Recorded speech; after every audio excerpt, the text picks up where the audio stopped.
Hello class tenth. तो course B के लिए आज फिर से एक नया वीडियो लेकर आई हूँ। क्लास टेंथ कोर्स बी का हमारा व्याकरण का टॉपिक है मुहावरे। तो मुहावरे तो हम बहुत बचपन से पढ़ते आ रहे हैं। क्लास फर्स्ट से जब से हमारे पास व्याकरण शुरू हुई तब से हमने एक एक दो दो करके इन मुहावरों को पढ़ना शुरू किया और हर बार हमारे पास मुहावरों की क्वांटिटी क्लास में ज़्यादा होती चली गई। तो मतलब मान लीजिए कि क्लास फर्स्ट से लेकर हमने एट्थ तक बहुत सारे मुहावरे पढ़े हैं। तो बस वही सारे मुहावरे आपके इस्तेमाल होने हैं क्लास टेंथ में। तो क्लास टेंथ के लिए अक्सर ये क्वेश्चन आता है मेरे पास में। मैंने कमेंट्स में दिया है कि मैम मुहावरे हम कहाँ से पढ़ें। तो बेस्ट आपके लिए तरीका यही है कि लास्ट जो क्लासेस आपकी रही हैं यानी कि सिक्स सेवन्थ एट्थ की अगर आपको व्याकरण की बुक मिल जाती है तो उस बुक में जो भी मुहावरे दिए गए हैं उन्हें आप अच्छे से पढ़ लो। वहाँ से आप जो है मुहावरे सारे निकाल सकते हैं। क्योंकि देखिए क्लास टेंथ में व्याकरण से संबंधित कोई भी बुक हमें प्रेफर नहीं की गई है। इसे आपको टीचर्स आपके अलग से पढ़ाते हैं। मैंने भी इसी तरीके से आपको पढ़ाया है। लेकिन मुहावरों के लिए हम यही कहेंगे कि बहुत होते हैं मुहावरे, थोड़े बहुत नहीं होते, बहुत सारे होते हैं। तो इसके लिए आपको सबसे अच्छा तरीका यही है कि आप सिक्स सेवन्थ एट्थ की मुहावरों की जो बुक्स हैं उन्हें आप लीजिए और थोड़ा थोड़ा करके डेली उसको पढ़िए। तो आपके मुहावरे, उनके अर्थ, उनको बनाने का तरीका सब कुछ आ जाएगा। और रही बात बोर्ड एग्जाम में, तो ये मुहावरे जो आपके पास आते हैं ये आते हैं 4 मार्क्स के। ठीक है। लेकिन इस पर आधारित 6 प्रश्न दिए रहते हैं यानी कि आपके पास ऑप्शन में 2 एक्स्ट्रा रहते हैं। तो करने आप वैसे 6 दिए रहते हैं और आपको करने सिर्फ 4 होते हैं और ये 4 मार्क्स के रहते हैं। तो ज़्यादा कोई मुश्किल नहीं होता है, फटाफट कर लेंगे। अब देखिए किस किस तरीके से आते हैं ये मैं आपको ज़रूर बता सकती हूँ। तो चलिए आज का वीडियो इसी मुहावरों पर आधारित है जिनको हम करेंगे बहुविकल्पियों के रूप में। तो शुरू करें। पहला प्रश्न है, चक्कर खाना मुहावरे का उपयुक्त अर्थ होगा। चक्कर खाना, बेहोश होना, भ्रमित होना, गोल घूमना या भ्रमण करना। अब चक्कर खा जाना अर्थात हम भ्रमित हो गए, हम तो उसको देखकर चक्कर खा गए, हमें समझ ही नहीं आया कि वो आ रहा है कि जा रहा है। तो यहाँ पर मतलब क्या, हमें संदेह हो रहा है, हमें डाउट हो रहा है, हम भ्रमित हो रहे हैं। नेक्स्ट है, बहुत से लोगों की दूसरे एक एक काम में डैश बुरी आदत होती है। अब इस डैश की जगह हमें मुहावरा भरना है। रिक्त स्थान की पूर्ति सटीक मुहावरे से कीजिए। तो क्या होता है, डींग मारना, तीन तेरा करना, टांग अड़ाना या ढोंग रचना। तो क्या होगा, बहुत से लोगों की दूसरों के कामों में टांग अड़ाने की बुरी आदत होती है। तो यहाँ हुआ नंबर 3। निराशा के बादल छटना मुहावरे का सही अर्थ है। अब ये निराशा के बादल छटना एक मुहावरा है और इसका अर्थ निकालना है हमें। कुछ अच्छा होना, परेशान होना, उदासी दूर होना या दुख होना। तो निराशा के बादल छटने का तात्पर्य है कि हमें जो कोई उदासी थी वो अब दूर हो चुकी है। तो उदासी दूर होना।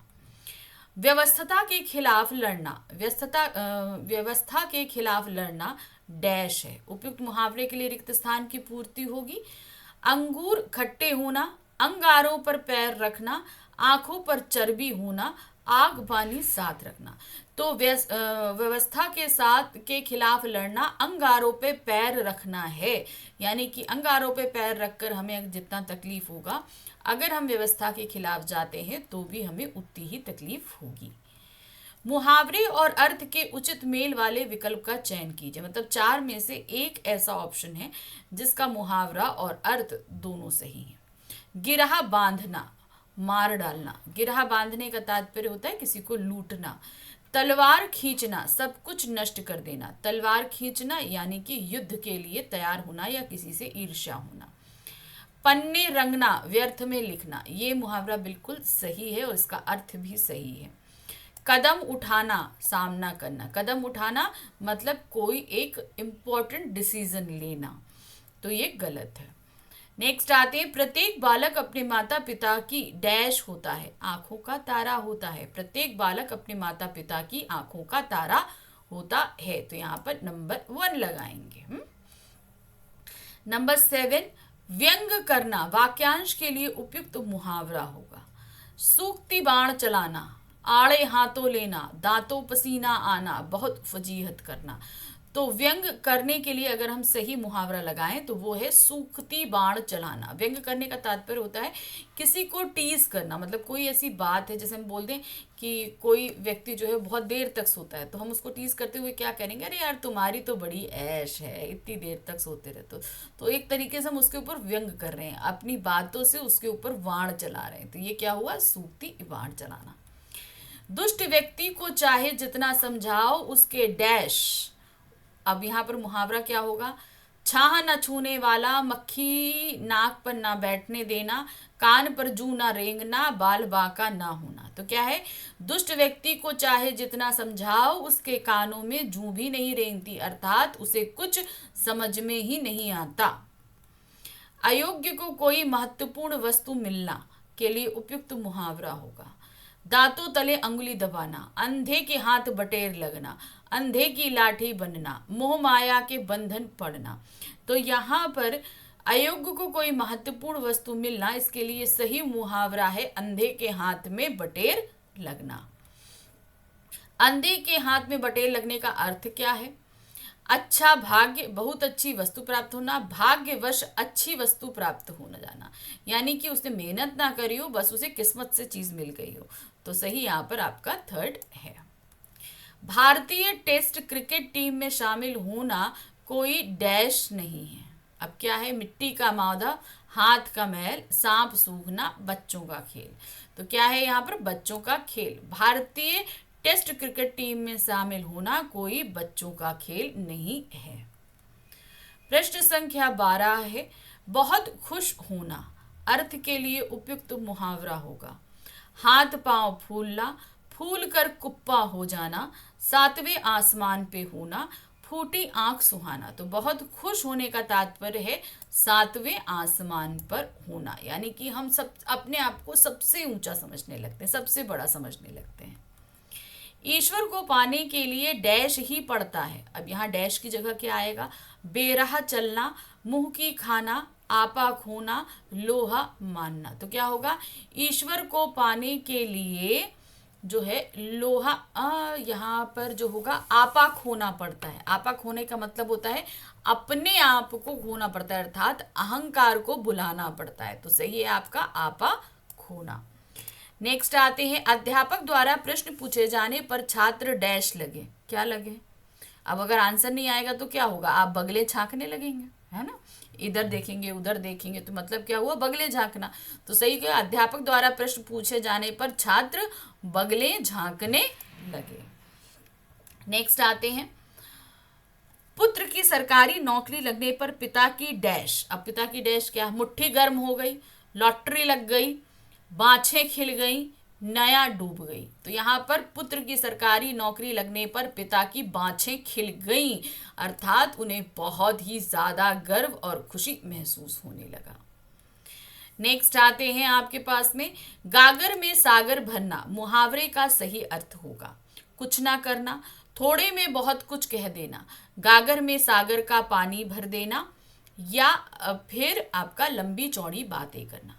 तो गागर में सागर भरने का तात्पर्य है थोड़े में बहुत कुछ कह देना, क्योंकि मुहावरों का भी यही काम होता है, ये थोड़े शब्दों में ही बहुत बड़ी बातें कह देते हैं। तो इसका मतलब होता है गागर में सागर भरना।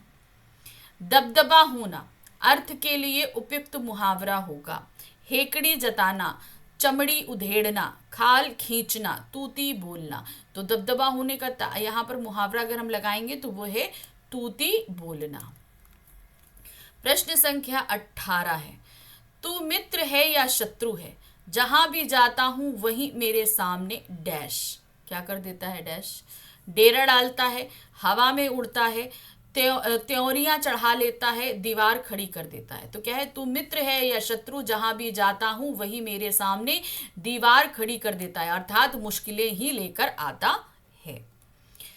मेरे लिए अपने माता पिता का आदेश है डैश। क्या है मेरे लिए माता पिता का आदेश, सिर आंखों पर रखना, मुंह की खाना, मीन मेख निकालना, जली कटी सुनाना। तो मेरे लिए मेरे माता पिता का आदेश सिर आंखों पर रखता हूं। मैं क्या करता हूं, सिर आंखों पर रखता हूं, मतलब उसे सर्वोपरि मानता हूं। बड़े भाई साहब ऐसी ऐसी लगती बातें कहते कि मेरी डैश जाती।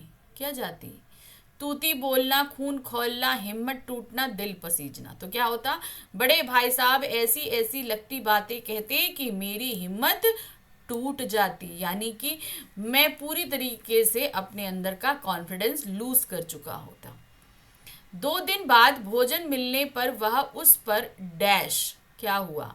पगड़ी रखना, टूट पड़ना, नकेल हाथ में होना या नानी याद आना।